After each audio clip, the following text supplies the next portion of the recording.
പ്രിയപ്പെട്ട സുഹൃത്തുക്കളെ, nature life T വിയിലേക്ക് സ്വാഗതം. ഇന്നലത്തെ പരിപാടിയിൽ പങ്കെടുത്ത് കൺസൾട്ടേഷന് വേണ്ടി എത്തിയ ഒരു വനിത വളരെ ദുഃഖിതയായിട്ടാണ് അവരുടെ ദുരന്തം വിവരിച്ചത്. അവരുടെ ഭർത്താവ് കോവിഡിൻ്റെ വാക്സിൻ എടുത്തു. ഒരു പഞ്ചായത്തിലെ ജീവനക്കാരനായിരുന്നു. കോവിഡ് വാക്സിൻ എടുത്ത് 1, 2, മൂന്നാമത്തെ വാക്സിനും എടുത്തു. പിറ്റേ ദിവസം പനി തുടങ്ങി. അവർ വീണ്ടും ആശുപത്രിയിൽ പോയി പനിയുടെ ചികിത്സകൾ എടുക്കാൻ തുടങ്ങി.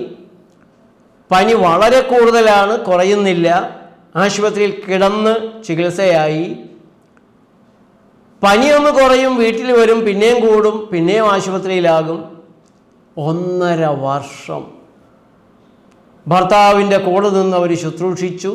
1.5 വർഷം കൊണ്ട് പനി വിട്ടുമാറാതെ അദ്ദേഹം മരിച്ചു. കൃഷ്ണൻകുട്ടി എന്നായിരുന്നു അദ്ദേഹത്തിൻ്റെ പേര്. ആശുപത്രിയിലായിരിക്കുമ്പോൾ ഇതേപോലെ തന്നെ വാക്സിൻ കഴിഞ്ഞ് പനി പിടിച്ച 3-4 പേര് വിളിച്ചു. അവരും ഒക്കെ മരിച്ചു സാറേ. ഇപ്പോഴും അവർ കരയുകയാണ്. കോവിഡ് വാക്സിൻ ഇതുപോലെ നീണ്ടുനിന്ന ദുരിതങ്ങൾ ഉണ്ടാക്കി ഇങ്ങനെ ആളെ കൊന്നിട്ടുള്ള കാര്യം ഇതേവരെ നമ്മൾ അറിഞ്ഞിട്ടില്ല. ഇതൊന്നും ഒരു റെക്കോർഡിലും വരില്ല. മോഡേൺ മെഡിസിനിൽ എല്ലാം റെക്കോർഡ് ചെയ്യുന്നതാണ്. വിജിലൻസ് ഉണ്ട്, പഠിച്ചുകൊണ്ടിരിക്കുകയാണ് എന്നെല്ലാം അവർ പറയും. പക്ഷേ ഇതുപോലെ നമ്മുടെ നാട്ടിൽ നടക്കുന്ന വാക്സിൻ മരണങ്ങൾ, വാക്സിൻ ദുരന്തങ്ങൾ, അത് കോവിഡ് വാക്സിൻ കൊണ്ട് മാത്രമല്ല, പോളിയോ വാക്സിൻ കൊണ്ടും, ഇനിയിപ്പോൾ വരാൻ പോകുന്ന ഡോങ്കി വാക്സിൻ വരാൻ പോകുന്നുണ്ട്. വാക്സിനുകളും മരുന്നുകളും ആളെ കൊല്ലുന്നു, കൊല്ലാക്കൊല ചെയ്യുന്നു, പുതിയ രോഗങ്ങൾ ഉണ്ടാക്കുന്നു. ഒരു വാക്സിൻ എടുത്ത് 4-5 വർഷം കഴിഞ്ഞ് 10-20 വർഷം കഴിഞ്ഞ് ആ വാക്സിൻ ഉണ്ടാക്കുന്ന, ആ വാക്സിനിൽ കൂട്ടിച്ചേർത്തിട്ടുള്ള എക്സിപ്പിയൻസ് രോഗങ്ങളുണ്ടാക്കിയാൽ ആര് തിരിച്ചറിയാൻ, എങ്ങനെ തിരിച്ചറിയാൻ? നമ്മുടെ ആളുകൾക്ക് വാക്സിനൊക്കെ പുണ്യമാണ്. രോഗങ്ങൾ വരാതിരിക്കാൻ സർവശക്തരായ മരുന്ന് കമ്പനിക്കാർ എത്രയോ കൊല്ലം പാടുപെട്ട് കണ്ടുപിടിച്ച് മനുഷ്യരാശിയുടെ രക്ഷയ്ക്ക് വേണ്ടിയിട്ടുണ്ടാക്കി തന്നതെന്നാണ് വിചാരം. ഒരു മരുന്ന് കമ്പനിയിൽ ജോലി ചെയ്തിട്ടുള്ള, 1 മാസമെങ്കിലും ജോലി ചെയ്തിട്ടുള്ള ഒരാളും മരുന്ന് കമ്പനിക്കാർ ജനങ്ങളെ നന്നാക്കാൻ, ആരോഗ്യം നന്നാക്കാൻ, രോഗം മാറ്റിക്കൊടുക്കാൻ, രോഗം വരാതെയാക്കാൻ എന്തെങ്കിലും ചെയ്യുമെന്ന് ഒരിക്കലും വിശ്വസിക്കില്ല. മരുന്ന് കമ്പനിയുടെ ടോപ്പ് ലെവലിൽ മരുന്നുകളെക്കുറിച്ച് മനസ്സിലാക്കിയിട്ടുള്ളവർ, ഫാർമക്കോളജിസ്റ്റുകൾ, എനിക്കറിയാവുന്ന നല്ലൊരു ശതമാനം ഫാർമക്കോളജിസ്റ്റുകൾ, ഫാർമസിസ്റ്റുകൾ മരുന്ന് ഉപയോഗിക്കാത്തവരാണ്. ഈയിടെ ഞാനൊരു പെൺകുട്ടിയെ കണ്ടിരുന്നു. ഫാർമസിസ്റ്റാണ്. മരുന്ന് കഴിച്ച് കിഡ്നിക്ക് കേട് വന്നിട്ട് വന്നിരിക്കുകയാണ്. ഇന്ന് കിഡ്നി 2ഉം പോയി. 10.5 ആയിരിക്കുന്നു ക്രിയാറ്റിൻ. ഞങ്ങളുടെ നേച്ചർ ലൈഫിൻ്റെ ജനാരോഗ്യ പ്രസ്ഥാനത്തിൻ്റെ ഒരു സജീവ പ്രവർത്തകനാണ് അവരെ കൂട്ടിക്കൊണ്ട് വന്നത്. അവർ വന്ന് ഇരിക്കുന്നതിന് മുമ്പ് തന്നെ ഞാൻ പറഞ്ഞു, കരളിനും കിഡ്നിക്കും പ്രയാസം ഉണ്ടല്ലോ. ഉണ്ട് എന്ന് പറഞ്ഞു. ക്രിയാറ്റിനാണ് കൂടുതൽ. തൃശ്ശൂരിലെ ഒരു വലിയ ആശുപത്രിയിലെ ഫാർമസിസ്റ്റ് ആയിരുന്നു. അപ്പോൾ എന്തിനൊക്കെയാണ് എന്നിട്ട് മരുന്ന് കഴിച്ചത്? അത് പിന്നെ സാറേ ജലദോഷത്തിന് കഴിക്കും, പിന്നെ നീരുവീഴ്ചക്ക് കഴിക്കും, പിന്നെന്തോ വീണെന്തോ പരിക്ക് വന്നപ്പോൾ അതിന് കഴിച്ചു.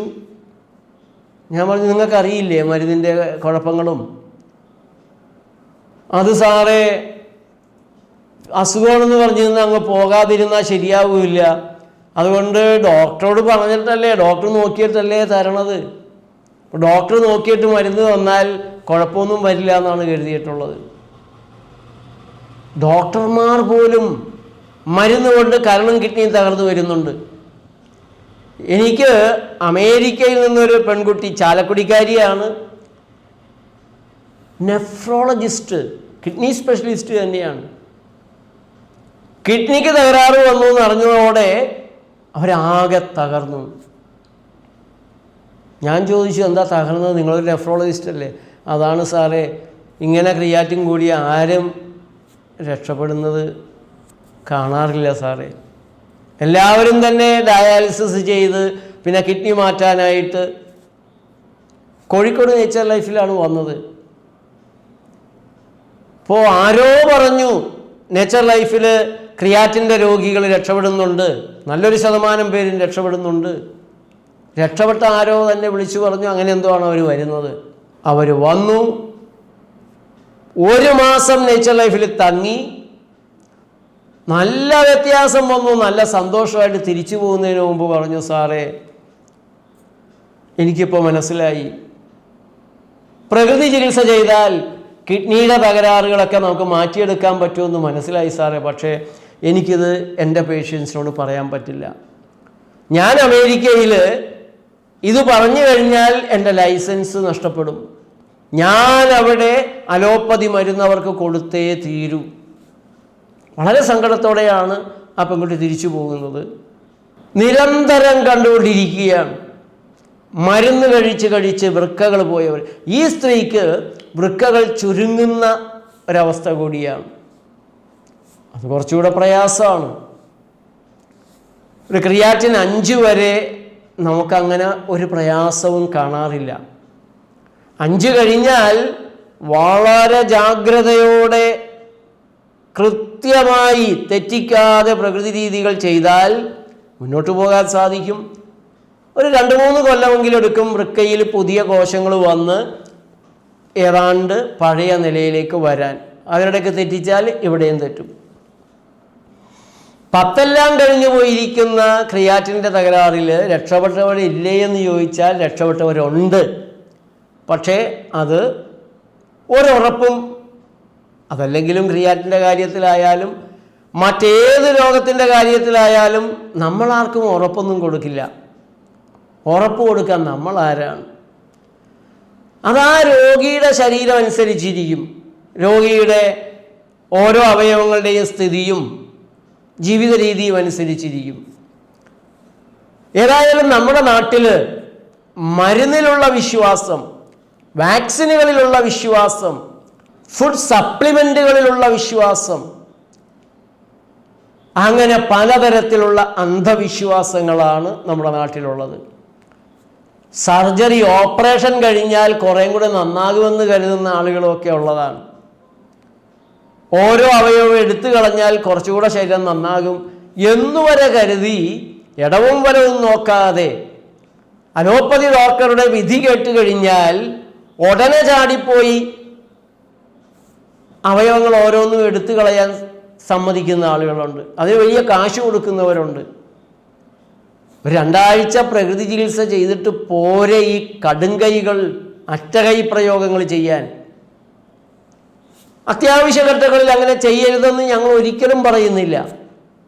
പക്ഷേ വേറെ ഒരു നിവൃത്തിയില്ല എങ്കിൽ മാത്രമേ നിങ്ങളൊരു സർജറിക്ക് പോകാവൂ. ഓരോ സർജറിയിലും മരണസാധ്യതയുണ്ട്. ഓരോ സർജറിയിലും തെറ്റുകൾ പറ്റാനുള്ള സാധ്യതയുണ്ട്. ഓരോ സർജറിയിലും മുറിഞ്ഞു പോകുന്ന നാഡീഞരമ്പുകളുണ്ട്, മുറിയാൻ പാടില്ലാത്ത നാഡീഞരമ്പുകളുണ്ട്, നഷ്ടപ്പെടുന്ന അവയവമുണ്ട്. തൈറോയ്ഡ് എടുത്ത് കളഞ്ഞിട്ട് വരുന്നവർ, ടോൺസിൽ എടുത്ത് കളഞ്ഞിട്ട് വരുന്നവർ, അപ്പൻഡിക്സ് കളഞ്ഞിട്ട് വരുന്നവർ, 2 വൃക്കയിൽ 1 വൃക്ക എടുത്ത് കളഞ്ഞിട്ട് വരുന്നവർ, ശ്വാസകോശത്തിൽ 1 മുറിച്ച് കളഞ്ഞു വരുന്നവർ, എന്തെല്ലാം തരത്തിലുള്ള സർജറികൾ ചെയ്തിട്ടാണ് ആളുകൾ വരുന്നത്. അതല്ലാതെ രക്ഷപ്പെടാൻ കഴിയുമോ എന്നൊന്ന് നോക്കണ്ടേ? ഒന്നുമില്ല എങ്കിലും ലോകാരോഗ്യ സംഘടനയുടെ വെബ്സൈറ്റിൽ, അല്ല എങ്കിൽ ജനറൽ സൈറ്റിൽ സർജറികളിൽ എത്ര എണ്ണം അത്യാവശ്യമുള്ളതുണ്ട്, എത്ര എണ്ണം ഒഴിവാക്കാമായിരുന്നതുണ്ട് എന്നൊന്ന് അന്വേഷിച്ചുകൂടെ? അമേരിക്കയിൽ ഒരു കൊല്ലം ചികിത്സ കൊണ്ട് മരിക്കുന്നത് 2,20,000 പേര്. അതിൽ അനാവശ്യ സർജറികൾ ചെയ്തത് കൊണ്ട് 12,000 പേരോളം മരിക്കുന്നു എന്നൊക്കെയാണ് കണക്ക്. അമേരിക്കയിലെ ഡോക്ടർമാരുടെ സംഘടനയായ അമേരിക്കൻ മെഡിക്കൽ അസോസിയേഷൻ്റെ മുഖപത്രമായ JAMA, അതിൽ ഡോക്ടർ ബാർബര സ്റ്റാർഫീൽഡ് എഴുതിയ ലേഖനമുണ്ട്. Is United State health is the best in the world. ഒന്ന് നോക്കണം നിങ്ങൾ. അതുകൊണ്ട് മോഡേൺ മെഡിക്കൽ സയൻസ് ആണ് എന്ന് പറഞ്ഞിട്ട് നിങ്ങൾ അലോപ്പതി ഗുളികയെടുത്ത് വിഴുങ്ങരുത്. അതല്ല medical science. Medical science theory. ആ തിയറി അനുസരിച്ച് നിങ്ങളുടെ ശരീരത്തിന് ദ്രോഹം വരാത്ത രീതിയിലുള്ള ചികിത്സകൾ ചെയ്യുന്നത് പ്രകൃതി ചികിത്സകൾ മാത്രമാണ്. നിങ്ങൾ കഴിക്കുന്നതിന് മുമ്പ് പാരാസ്റ്റമോൾ ഒന്ന് വെള്ളത്തിൽ ചാലിച്ച് കണ്ണിൽ തേച്ച് നോക്ക്, കവിളിലൊന്ന് തേച്ച് നോക്ക്. നിങ്ങളെ കണ്ണിൽ തേച്ചാൽ കണ്ണിൻ്റെ കാഴ്ച പോകും, കവിളിൽ തേച്ചാൽ കവിള് പൊള്ളിപ്പൊഴുക്കും. ആ സാധനമൊക്കെ ഉള്ളിലിട്ട് കൊടുത്താൽ ശരിയാവുമോ? പല മരുന്നുകളും നിരവധി ക്യാൻസർ ഉണ്ടാക്കുന്നു, അറ്റാക്ക് ഉണ്ടാക്കുന്നു, സ്ട്രോക്ക് ഉണ്ടാക്കുന്നു, അൾസർ ഉണ്ടാക്കുന്നു, ആസ്തമയും അലർജിയും തൈറോയിഡ് തകരാറും. ഇന്ന് നമ്മുടെ നാട്ടിൽ കണ്ടുവരുന്ന രോഗങ്ങളുടെ 80% ചെറിയ രോഗങ്ങൾക്ക് കഴിച്ച മരുന്നുകൾ, വലിയ രോഗങ്ങൾക്ക് കഴിച്ച മരുന്നുകൾ, പല രോഗങ്ങൾക്ക് കഴിക്കുന്ന മരുന്നുകൾ എല്ലാം കൂടി ഉണ്ടാക്കുന്നതാണ്. മരുന്നില്ലാതെ രോഗങ്ങൾ മാറുമോ? മാറുമെങ്കിൽ അത് ചെയ്ത് നോക്കിയിട്ട് പോരെ. മരുന്നുകൾ ഇങ്ങനെ കഴിച്ചുകൊണ്ടേ നടക്കുന്നവരാണ് കൂടുതലുള്ളത്. ഒന്ന് മാറി ചിന്തിക്കണ്ടേ? ഈ മരുന്ന് തന്നെ കഴിച്ച് ദീർഘകാലം കഴിച്ച് ആ മരുന്നുകൾ ഉണ്ടാക്കാനിടയുള്ള ദോഷഫലങ്ങൾ മുഴുവൻ ഉണ്ടാക്കിയെടുത്ത് എന്നിട്ട് നിലവിളിക്കുന്നതിനേക്കാൾ നല്ലത് അവയവങ്ങൾ മാറ്റാൻ വീടും പറമ്പും പണയം വെച്ച് ആശുപത്രികളിൽ പോയി തപസ് കിടക്കുന്നതിനേക്കാൾ എത്രയോ നല്ലതാണ് ഒരു 2 ആഴ്ച നേച്ചർ ലൈഫിൽ വന്ന് ഭക്ഷണം നന്നായിട്ട് കഴിച്ച് വിശ്രമിച്ച് രാത്രി കാലങ്ങളിൽ അവിടുത്തെ രാത്രി കൂട്ടത്തിൽ പാട്ടൊക്കെ പാടി കഥകൾ പറഞ്ഞ് ഗ്രൂപ്പ് ഗെയിംസ് കളിച്ച് സന്തോഷത്തോടെ രോഗങ്ങൾ മാറുമോ, മരുന്നുകൾ നിർത്താൻ പറ്റുമോ എന്നൊന്ന് പരീക്ഷിക്കുന്നത്. ആ ഒരു വിവേകത്തിലേക്ക് നമ്മൾ വരണം. സർക്കാരിന് പല പരിമിതികളുണ്ട്. സ്വാധീനങ്ങൾക്ക് വഴങ്ങിയേ അതിന് മുന്നോട്ട് പോകാൻ സാധിക്കുകയുള്ളൂ. ഒരു വിദേശി വന്നിട്ട് പറഞ്ഞു, ഇന്ത്യയിലെ പാവപ്പെട്ടവർ, ഏറ്റവും പാവപ്പെട്ടവർ, വീടില്ലാത്തവർക്കൊക്കെ ഞാൻ 1,00,000 വീട് പണിത് കൊടുക്കാം. അതിൻ്റെ ഫണ്ട് കൊടുത്തപ്പോൾ ആ ഫണ്ട് വാങ്ങി സർക്കാരിലെ മന്ത്രിമാർ ഫോട്ടോയ്ക്ക് നിന്ന് കൊടുത്തു. ഞങ്ങൾ പുതിയൊരു പദ്ധതി കൊണ്ടുവരുന്നു, 1,00,000 വീട് പദ്ധതി. അങ്ങനെ 1,00,000 വീടുകൾ പല ഭാഗത്തും പണിതു. അവസാനം അതിനെക്കുറിച്ച് പഠിച്ച ഒരു സംഘം പറഞ്ഞു, പഠിക്കാൻ ആൾ വേറെ വന്നു. അവർ പറഞ്ഞു ഇത് വലിയൊരു അബദ്ധമായി പോയി. കാരണം ഒന്നുമില്ലാത്ത വളരെ പാവപ്പെട്ടവരെ ഒരു പ്രദേശത്ത് കൊണ്ടുവന്ന് ഇങ്ങനെ താമസിപ്പിച്ചപ്പോൾ ചുറ്റുപാടുമുള്ളവരെല്ലാം ഒറ്റപ്പെടുത്തി. കാരണം അവിടെ മദ്യപാനം കൂടുതലായിരുന്നു. അവരിൽ ചിലരെങ്കിലും പാവപ്പെട്ടവൻ ചെയ്യുന്ന കുറ്റകൃത്യങ്ങൾ വളരെ പെട്ടെന്ന് അറിയപ്പെടുമല്ലോ. സമ്പന്നൻ ചെയ്യുന്ന കുറ്റകൃത്യങ്ങൾ മൂടി വയ്ക്കാൻ വാർത്താമാധ്യമങ്ങളും നാട്ടുകാരും മത്സരിക്കും. അതുകൊണ്ട് അവർ ചെയ്യുന്ന ചെറിയ ചെറിയ കുറ്റകൃത്യങ്ങളൊക്കെ പർവ്വതീകരിക്കപ്പെട്ടു.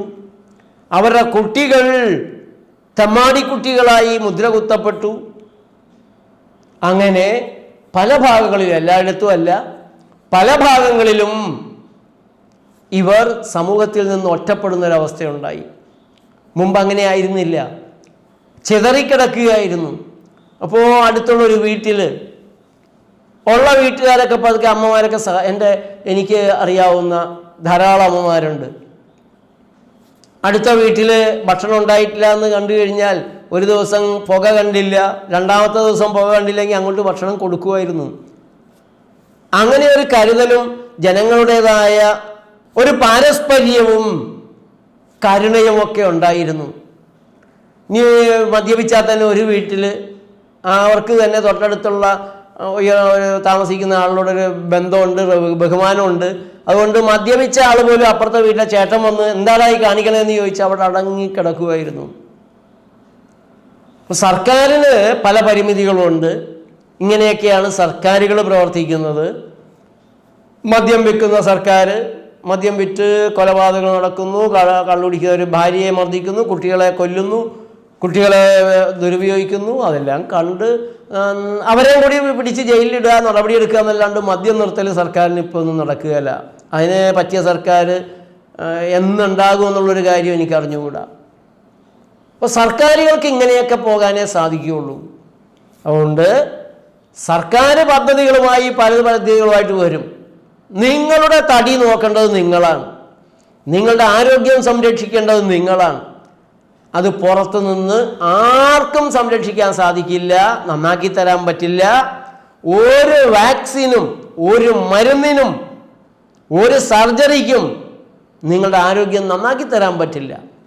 ക്രിട്ടിക്കൽ സ്റ്റേജിൽ മറ്റൊരു നിവൃത്തിയില്ല എങ്കിൽ ഇതുപോലുള്ള കാര്യങ്ങൾ നോക്കാമെന്നല്ലാതെ വല്ല നിവൃത്തിയുണ്ടെങ്കിൽ സാത്താനെ നീ എന്നിൽ നിന്ന് അകന്നുപോയെന്ന് ക്രിസ്തു പണ്ട് പറഞ്ഞതുപോലെ നമുക്ക് മരുന്നുകളോട്, വാക്സിനുകളോട്, സർജറികളോട്, ഫുഡ് സപ്ലിമെൻറ്റുകളോടൊക്കെ പറയേണ്ടതുണ്ട്.